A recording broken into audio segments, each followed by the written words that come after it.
2001 সালের 11 সেপ্টেম্বর যুক্তরাষ্ট্রের টুইন টাওয়ারে ভয়াবহ বিমান হামলা ইরাকের জন্য যুগান্তকারী এক ঘটনা ছিল। এই হামলার পর মার্কিন প্রেসিডেন্ট জর্জ ডব্লিউ বুশ ইরাককে আল কায়দা সহ বিভিন্ন সন্ত্রাসী গোষ্ঠীকে অর্থায়ন ও অর্থ সরবরাহকারী হিসেবে অভিযুক্ত করেন এবং একই সাথে তাদেরকে গণবিধ্বংসী ও রাসায়নিক অস্ত্র তৈরি ও মজুদের জন্য দায়ী করেন। পশ্চিমা দেশগুলোর ক্রমবর্ধমান চাপের মুখে জাতিসংঘের নিরাপত্তা পরিষদ 2002 সালের 8 নভেম্বর রেজলিউশন 1441 পাশ করে, যেন ইরাকের সন্দেহজনক অস্ত্রাগারগুলোতে আন্তর্জাতিক পরিদর্শক দল পাঠানোর অনুমতি দেওয়ার কথা বলা হয়, কিন্তু ইরাকের বিরুদ্ধে দলটিকে অসহযোগিতার অভিযোগ করা হয়। এরপর 2003 সালের 20 মার্চ সকাল থেকে মিত্রবাহিনী ইরাকে আক্রমণ শুরু করে। এই অপারেশনের নাম দেওয়া হয় অপারেশন ইরাকি ফ্রিডম। মাত্র এক মাসের মধ্যে বাগদাদ সহ প্রায় সমগ্র ইরাকের পতন ঘটে। এরপর সাদ্দাম হোসেন আত্মগোপনে চলে যান। এরপর শুরু হয় একজন মানুষকে ধরার জন্য ইতিহাসের অন্যতম উল্লেখযোগ্য এক অপারেশন। এই দায়িত্ব পড়ে যুক্তরাষ্ট্রের 4র্থ পদাতিক ডিভিশনের কাঁধে। তারা একটি বিশেষ টিম গঠন করে।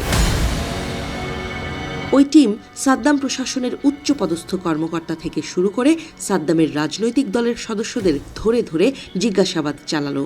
তাতেও কাজ হলো না, কারণ সাদ্দাম আত্মগোপনে যাওয়ার পর তাদের সাথে সমস্ত যোগাযোগ বিচ্ছিন্ন করেছিলেন। 4র্থ পদাতিক ডিভিশন সাদ্দামের পারিবারিক বাড়ি তেকরিত ও আশপাশের অঞ্চলটি দখল করে নেয়। 2003 সালের গ্রীষ্মে মার্কিন সেনাবাহিনীর জিজ্ঞাসাবাদকারী কাউন্টার ইন্টেলিজেন্স এজেন্ট এবং দোভাষীদের সমন্বয়ে বেশ কয়েকটি কৌশলগত হোমিন্ট টিমও পুরো অঞ্চল জুড়ে মোতায়েন করা হয়। স্থানীয় ইরাকি নাগরিকদের সাথে এই দলগুলোর নিয়মিত কথোপকথনের ফলে সাদ্দামের পারিবারিক নেটওয়ার্ক সম্পর্কে বিস্তৃত তথ্য পাওয়া সম্ভব হয়। সাদ্দামের পারিবারিক ডায়াগ্রাম ধরে চলে অভিযান ও জিজ্ঞাসাবাদ। তাতেও সফল হয়নি মার্কিন ওই বিশেষ টিম। অবশেষে 2টি সহযোগী হুমিন্ট সূত্র সাদ্দামের লুকানোর নতুন একটি জায়গার নাম প্রকাশ করে। মার্কিন অপারেশনাল টিম নতুন প্রকাশিত স্থানে স্থানান্তরিত হয় এবং টাস্ক ফোর্স 121 একটি গোপন গর্ত খুঁজে পায়, যেখানে সাদ্দাম হোসেন লুকিয়েছিলেন।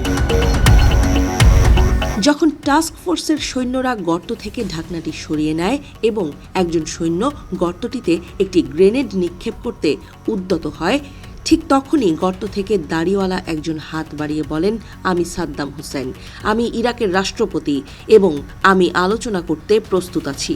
কমান্ডো নেতা শান্তভাবে গর্তের ঢাকনা সরিয়ে জবাব দেন, রাষ্ট্রপতি বুশ তার শুভেচ্ছা প্রেরণ করেছেন।